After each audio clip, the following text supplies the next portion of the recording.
بسم الله الرحمن الرحيم الحمد لله رب العالمين والصلاة والسلام على المبعوث رحمة للعالمين محمد الأمين وعلى آله وصحبه أجمعين. Je suis très heureux de vous retrouver, chers téléspectateurs et chères téléspectatrices qui suivez ce 4e numéro par la grâce d'Allah subhanahu wa ta'ala de Lumière de l'Islam. Lumière de l'Islam, donc cette émission que ITV vous propose pour ce Ramadan 1442. Alors nous sommes toujours en compagnie, n'est-ce pas, de notre fidèle, très fidèle et cher ami Cheikh Mbacké Thiam, chercheur et conférencier. Et nous avons, dans les 3 numéros précédents, exploré un certain nombre de sujets. La question de l'adoration en islam, la question du but de l'existence de l'être humain sur terre, et de cette relation entre l'être humain et la révélation qui lui permet de ne pas se perdre dans ses propres réflexions. Et finalement, on est arrivé à discuter de la notion même de travail et de son articulation avec l'adoration. Et Cheikh Mbacké Thiam nous expliquait que le travail est un sacerdoce en islam, qu'on trouve dans le Coran maints versets qui parlent du travail, qui parlent de la bonne action, de la bonne œuvre. N'est-ce pas, toutes choses qui remettent en cause de temps à autre ce qu'on voit en termes d'état d'esprit chez des musulmans qui se réfugient, si on peut s'exprimer ainsi, derrière le fatalisme pour presque renoncer à l'action. Donc Cheikh Mbacké Thiam remet en cause cet état d'esprit et considère que c'est une mauvaise compréhension des enseignements du Coran. Cela nous mène, dans ce 4e numéro, à explorer cet autre domaine qui est extrêmement important aussi, présent partout dans la vie de l'être humain, même si peut-être des fois on n'en prend pas conscience, c'est la question de la politique. Alors, Cheikh Mbacké Thiam, la politique, ça fait couler beaucoup, je dirais, de salive, d'encre et même de sang. N'est-ce pas? Il ne faut pas avoir peur des termes, parce que c'est sous prétexte de faire de la politique qu'il y a des fois un certain nombre de conflits, des problèmes, n'est-ce pas, entre les individus d'une même nation, mais aussi entre différentes nations. Alors, Cheikh Mbacké Thiam, donc cette politique au sens de l'activité politique, est-ce qu'elle est nécessaire? Est-ce que les êtres humains peuvent se passer de cette activité politique? Ou bien est-ce que la politique est au cœur du bon vivre ensemble? alhamdulillahi rabbil alamin falawla nafara min kulli firqatin minhum ta'ifatun liyatafaqahu fi ddini wa liyunziru qawmahum idha raja'u ilayhim la'allahum yahzarun. Encore une fois, merci Imam pour cette opportunité que vous nous avez offerte vraiment, donc d'échanger sur des questions d'autant plus importantes qu'en fait l'islam, ce n'est pas seulement un travail d'exégète, n'est-ce pas? Il y a al-mufassiruna, évidemment al-ulama, etc., etc. Mais s'agit-il toujours d'apprendre et d'avoir le Coran par cœur, de le réciter comme cela se passe en tout cas, hein? Mais je dis que de toute façon, ce n'est pas cela qui va changer le monde. Enfin, c'est ça. Hegel, l'auteur du Dialectique du maître et de l'esclave, il disait, je cite, l'homme est l'être qui devient ce qu'il n'est pas. L'homme est l'être qui devient ce qu'il n'est pas. L'être qui devient ce qu'il n'est pas. Voilà. En fait, nulle part, nous n'avons vu un oiseau qui a changé de manière de faire son nid. Nulle part, nous n'avons, n'est-ce pas, vu, en tout cas, un chien, un lion, etc., changer de manière, n'est-ce pas, de se déplacer dans la savane. Nulle part, en tout cas, nous n'avons vu un corbeau changer sa manière de chanter. Donc, l'homme, par essence, devient ce qu'il n'est pas. Parce que c'est une pensée d'apparence anodine, en tout cas. Mais c'est une pensée également qui renferme, en tout cas, l'énigme même de la réalité humaine. Quand je parle de réalité humaine, vous avez parlé tout à l'heure de... J'ai l'impression qu'à partir de cette citation de Hegel, vous voulez dire que l'homme est capable d'être plus que ce qui est inné chez lui, plus que ce qui évolue avec lui à sa naissance. Il est capable d'acquérir des innovations, etc. Autrement dit, il n'en est plus un. Autrement dit, il ne s'agit plus, en tout cas, de l'homme que Dieu veut sur terre. le vocabulaire de Larousse définit l'éducation comme la manière de former l'individu en développant et en épanouissant sa personnalité. Donc c'est le propre de l'homme en fait. Contrairement peut-être à d'autres créatures. Parce qu'en fait, il y a cette responsabilité de représentant entre guillemets d'Allah sur terre, en fait, ce qu'il n'est pas d'ailleurs. Mais donc, ce perpétuel changement dont il doit être l'auteur pour faire un monde qui, en 2021, doit être bien différent de celui, n'est-ce pas, dans lequel nos ancêtres ont évolué il y a 100 ans, 200 ans, évidemment. Donc, c'est cette retouche, entre guillemets, cette implication de l'homme qui en fait ce qu'il doit être. Autrement dit, il devient, en fait, une espèce particulière dans le règne animal. Parce que biologiquement, innama ana basharum mithlukum yuha ilayya. Donc biologiquement, l'individu est un être animal. Mais quand Aristote parle d'animal politique, Aristote disait que l'homme est un animal politique. Oui. Et là, il faut faire la distinction entre animal et bête. Aristote a parlé d'animal politique. J'entends maintenant des politiciens se vanter, des militants en tout cas se vanter des compétences de leader pour dire que c'est une bête politique. C'est une bête politique, oui. Ailleurs, le duc de la Rochefoucauld, il dit l'homme n'est ni ange ni bête. Et le malheur veut que qui veut faire l'ange fait la bête.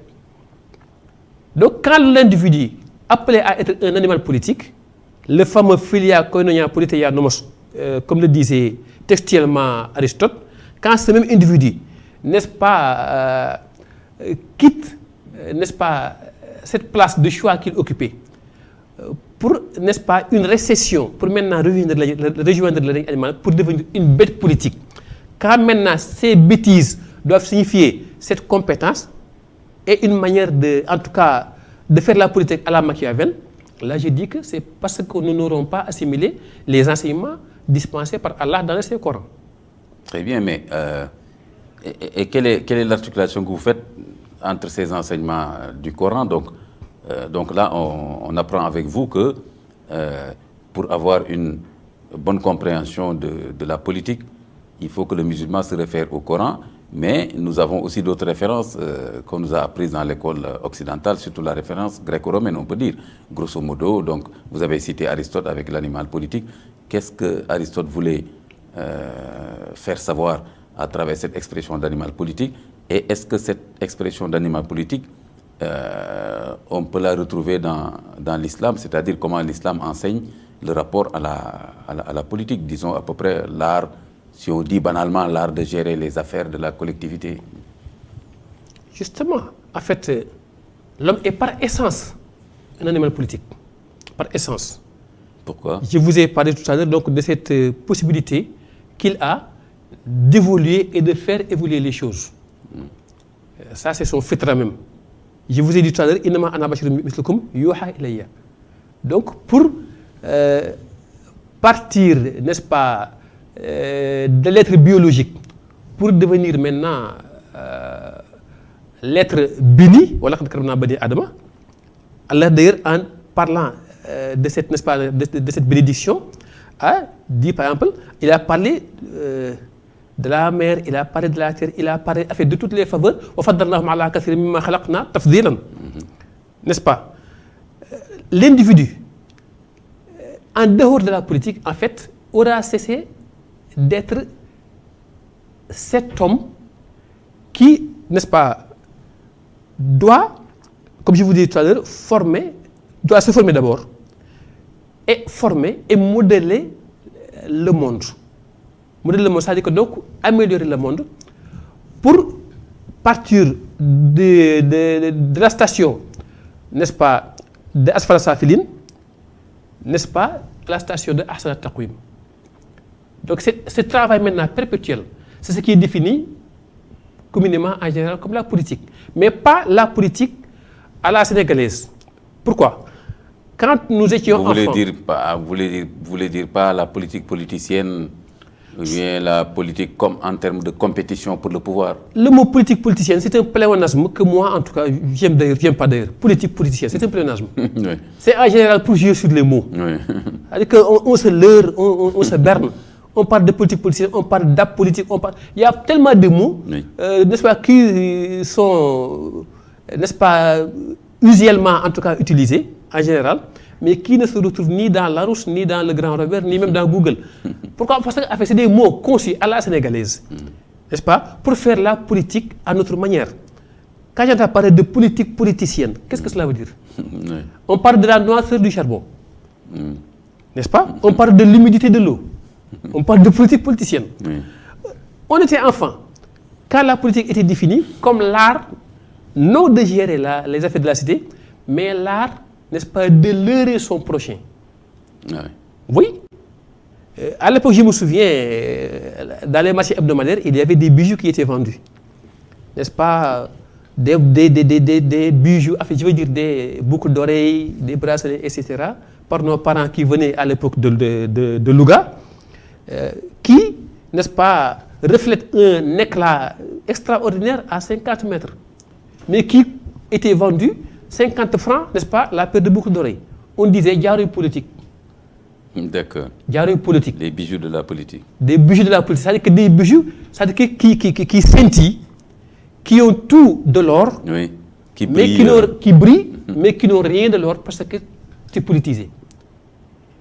Cela me renvoie à une petite histoire, c'est une parenthèse. Oui. Un fou qui avait assisté à un accident, n'est-ce pas? Il n'y avait qu'un seul survivant, c'était le maire de la localité. Il n'y avait qu'un seul témoin, n'est-ce pas, des faits, c'était le fou, n'est-ce pas, de la cité. Oui. Et il est venu maintenant, il se rend compte que tous les passagers sont morts, sauf un, c'était le maire de la commune. Oui. Il est allé prendre une pelle au village, il est venu creuser une tombe, a pris le maire vivant et l'a enterré. Subhanallah. Le lendemain, il a raconté l'histoire, on lui dit, mais comment tu peux enterrer un être vivant? Le seul survivant de l'accident. Le seul survivant de l'accident. Il dit, au moment où je l'ai enterré, il m'a bien dit qu'il n'était pas mort. Mais je me suis dit, parole de politicien, c'est évident qu'il doit être mort. Mon Dieu. Mon Donc, Dieu. voilà. Là, c'est l'extrême même de... C'est l'extrême même. C'est-à-dire qu'effectivement, parole de policier, même s'il se dit mort, il n'est pas encore mort. Il est bien mort, par conséquent, je vais l'ensevelir. Oui. C'est en fait... Même s'il se dit vivant, en fait, il n'est pas vivant. Parce qu'il est mort. politicien. Oui. Parce que nous n'avons pas encore cette connaissance, cette maîtrise de la définition de la politique dans le Saint-Coran. Et dans le cas que vous donnez même le respect à la parole, parce que là, c'est vraiment la parole même qui est mise en cause. Parce que le fou, en fait, il dit, malgré le fait que le gars dise « je suis vivant », il n'y croit pas, parce que donc la parole n'a plus aucun Parce que c'est un aucun politicien. poids. Parce que c'est un politicien. Et ça, il est politique. Oui. Bon, ça veut dire qu'en fait, il raconte des histoires. Oui. Par conséquent, il s'exprime comme un politicien. C'est ne rien comprendre de la politique. Je dis souvent, je le disais dans une de mes publications, je disais qu'en fait, une religion sans politique est un corps sans muscle. Une politique sans religion est un corps sans âme. Il est évident que le corps ne peut vivre sans âme ni muscle. Il a plutôt besoin de ces deux, n'est-ce pas, pour être tel quel, pour pouvoir être appelé un corps vivant. D'accord, mais donc, puisque vous dites qu'une politique sans religion, c'est comme un corps sans âme, alors, sans âme, je m'excuse, alors, quelle est donc cette âme que l'islam insuffle à la politique? Pour qu'on puisse dire que c'est une politique, on peut dire, une politique saine, en tout cas une politique, on peut dire, agréée par Dieu, si l'on peut dire. Youssouf était un grand politicien. Souleymane était un grand politicien. Balkis, la reine de Saba, était une grande politicienne. Etc. Enfin, ils sont nombreux dans le Saint-Coran pour venir nous enseigner, en tout cas, comment faire la politique. D'accord, donnez-nous quelques illustrations parmi ces personnes. D'abord, quand nous parlons, n'est-ce pas, d'idéologie, de théorie et de doctrine politique, oui. Nous parlons de démocratie, nous parlons, n'est-ce pas, de... etc. etc. Oui. Nous parlons même de théocratie, oui. N'est-ce pas? État de droit, démocratie, voilà, donc, citoyenneté, justement, d'abord pour bonne gouvernance. Bonne gouvernance, très bien. Autant de termes que nous employons dans notre langage usuel, mais dont nous n'avons pas une certaine maîtrise en réalité. Parce qu'en fait, notre politique consiste à pouvoir dire camarade haut et fort. Oui. Camarade, voilà. Il faut savoir dire camarade. Il faut savoir être en fait arrogant à la limite pour être une bête politique, alors que nous sommes appelés à devenir des animaux politiques. Peut-être nous aurons l'occasion de faire la distinction entre l'animal et la bête en tout cas. Maintenant, prenons le cas de Zil Qarnaini, Alexandre le Grand. Tous nos enfants connaissent Alexandre le Grand. Mais vous avez parlé de Zil Qarnaini, ils ne connaissent pas. Oui, l'homme aux 2 cornes. Aux 2 cornes. Donc Alexandre le Grand, en fait, c'était un monarque, un grand homme politique. Je prends son exemple, en guise d'illustration. À travers lui, Allah subhanahu wa ta'ala nous enseigne, le politicien modèle, comment il doit s'impliquer dans la gestion des affaires de la cité. Quand il lui dit, c'est Allah qui s'exprime en disant « Qulna ya zal qarnayni, imma an tu'azziba wa imma an tattakhiza fihim husna » À toi d'apprécier, Alexandre, à toi d'apprécier. Ou bien tu les châties, ou bien, n'est-ce pas, tu les fais bénéficier de ta clémence. C'était un monarque qui avait toutes les possibilités. Mais quelle a été sa réaction? Il dit, en fait, amma man zalama, fasawfa nu'adhibuhu, thumma yuraddu ila rabbihi fa yu'adhibuhu 'adaban nukra. Pour dire en somme, je ne vais châtier que mon châtiment ne tombera que sur ceux qui seront châtiés par leur Seigneur. Amma man amana wa amila salihan. Pour ceux qui croient et qui accomplissent les bonnes œuvres, quelle que soit leur appartenance, n'est-ce pas? Wa amila salihan falahu jazaa'an al-husna. Thumma naqulu lahu min amrina yusra. Donc, il nous enseigne, voilà, pour bâtir la cité, pour prendre en charge la gestion des affaires de la cité, d'abord, je ne me mêle pas d'appartenance politique. Mais je gère l'individu, c'est-à-dire que quiconque sera châtié dans mon magistère, c'est celui qui aura mérité le châtiment d'Allah subhanahu wa ta'ala. Et quiconque aura cru et accompli les bonnes œuvres bénéficiera effectivement de mes grâces. C'est ça, en fait, l'éthique, c'est ça, l'intégrité en politique. Ailleurs, autre part, quand son propre peuple lui dit, n'est-ce pas, Yazal Qarnaini, il y a eu une crise, en fait, avec les Ya'juj et les Ma'juj.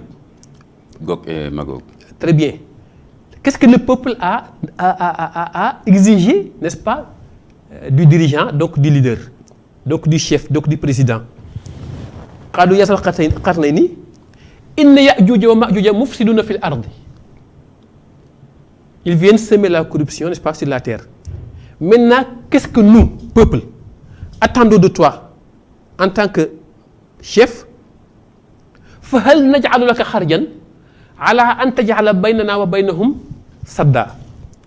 Nous allons mobiliser des ressources, toutes les ressources nécessaires, afin que tu ériges entre nous et eux, n'est-ce pas, un barrage. Pour vous dire que donc le bon leader, le gouvernant, n'est-ce pas, ce n'est pas celui qui se plie à l'exigence du peuple. Il n'a pas obéi. Il a dit Ma makkanni fihi rabbi khayrun. Ce que vous me proposez est bien moins intéressant que ce que mon Seigneur, n'est-ce pas, que ce dont mon Seigneur m'a doté en tout cas. Vous me proposez de l'argent, des biens matériels.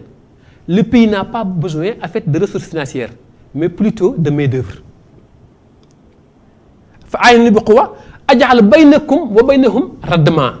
À la place, n'est-ce pas, du barrage que vous exigez, je vais faire un remblai. Pour nous donner donc une leçon de coopération décentralisée et de relations internationales. Pour dire qu'en fait, il y a l'exigence du peuple, les attentes du peuple. Mais que, en fait, le dirigeant, n'est-ce pas, le gouvernant, ce n'est pas celui qui se plie à toutes les exigences du peuple. Parce que le peuple, c'est celui qui dit, nous n'allons pas nous vacciner. Nous n'en voulons pas. Oui. C'est ce même peuple qui va dire, ah, ils se sont fait vacciner avec leurs proches. N'est-ce pas? Et nous nous attendons. Parce que maintenant, c'est des privilèges. Il faut être proche, n'est-ce pas, du pouvoir pour avoir le privilège de se vacciner. C'est contradictoire, oui. Ensuite, il y a une autre livraison. Ah, c'est bien moins bon que la dose qu'eux, ils ont prise. Donc, le peuple n'est pas constant. Oui.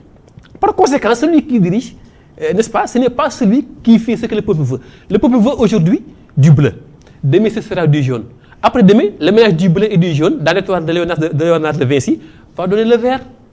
Maintenant, le gouvernant, c'est celui qui dit, ce n'est ni le bleu ni le jaune, parce que vous n'avez pas besoin du vert, il nous faut du rouge, il nous faut du violet, etc. etc. Donc, et qui saura, évidemment, convaincre son peuple dans le sens de le faire adhérer. Pourquoi? Parce que c'est celui aussi, effectivement, qui fait le mieux pour le peuple, mais qui ne fait pas le mieux pour lui-même et pour son parti. D'accord. D'accord. Mais en tout cas, j'en tire déjà que il y a donc une référence qui est perdue là par les musulmans de façon générale, parce que les musulmans aussi vivent actuellement dans des sociétés organisées, très politisées, si on prend le cas du Sénégal. N'est-ce pas? C'est hyper politisé, tout le monde parle de politique à tort et à travers, dans tous les sens. Alors, mais aussi, on sait que dans ce pays-là, il y a une majorité musulmane, mais donc la plupart des hommes politiques sont des musulmans et les femmes politiques aussi, mais on ne voit pas tellement dans leurs propos et dans leur démarche, n'est-ce pas, une référence par rapport, par exemple, à cette éthique du gouvernant juste, Zulqarnayn, du Coran que vous avez cité. Quel est le problème à ce niveau? Est-ce que ces hommes et ces femmes politiques considèrent que le Coran n'a rien enseigné dans ce domaine, ou bien c'est parce que simplement ils sont obnubilés par les références, on peut dire, occidentales, gréco-romaines? Il y a d'abord cette implication des religieux qui a échoué. Je vous donne un exemple.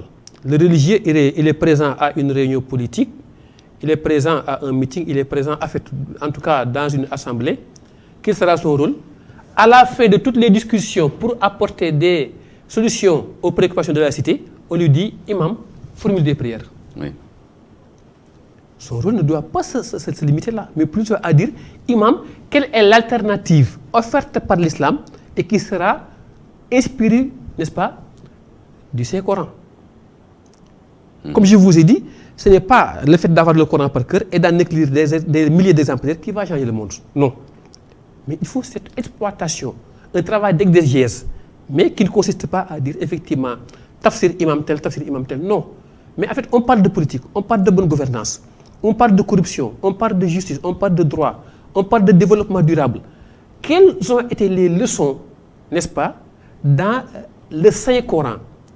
Ces leçons donc dispensées par le Seigneur de l'univers et qui ont été mises en application justement par le meilleur des créatures, en l'occurrence Mohammed sallallahu alayhi wa sallam.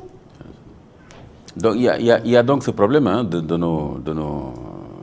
nos hommes et femmes politiques qui vont justement se rendre chez les chefs religieux et comme vous l'avez dit, tout ce qu'ils cherchent là-bas c'est des bénédictions, des invocations, Serigne bi ñaanal ma dama soxla réew mi, etc. Et aussi le Serigne aussi qui lui fait l'invocation. Je pense qu'il y a des problèmes des deux côtés. Parce qu'il y a cet homme ou cette femme politique qui va plutôt instrumentaliser la religion et le chef religieux quelque part parce qu'il va le réduire à une boîte à invocation. Et en même temps aussi, ce chef religieux-là ne délivre pas un message adossé à l'islam pour lui donner des orientations. Donc, on n'est pas sorti de l'ornière là. Justement, Salomon, Sulayman alayhi salam, il était religieux, mais doublé d'un politique. Balqis était théocrate. Je ne dis pas musulman, mais était théocrate, en tout cas avant la rencontre avec Sulayman. Allah yasjudu lillahi alladhi yukhrijul khab'a. N'est-ce pas? Inni wajadtum imra'atan tamlikuhum. N'est-ce pas? Plusieurs passages qui disent effectivement qu'ils étaient des théocrates. Mais la divinité qu'ils adoraient, ce n'était pas encore Allah subhanahu wa ta'ala.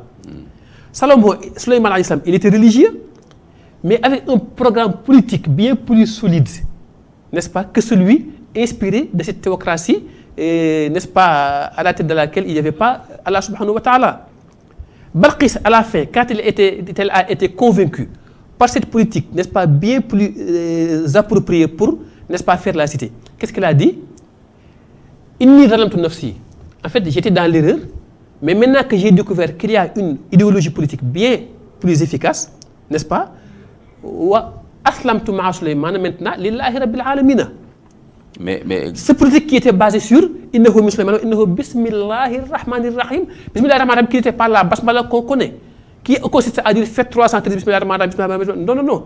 Mais bismillah ar-rahmanir rahim qui nous avait enseigné la manière de prendre en charge la cité en disant iqra d'abord. Il faut d'abord l'instruction. Iqra.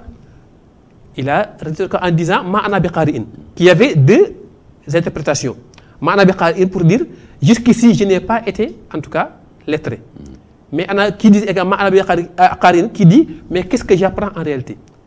Quelle a été maintenant la réplique d'Allah? Bismi rabbika.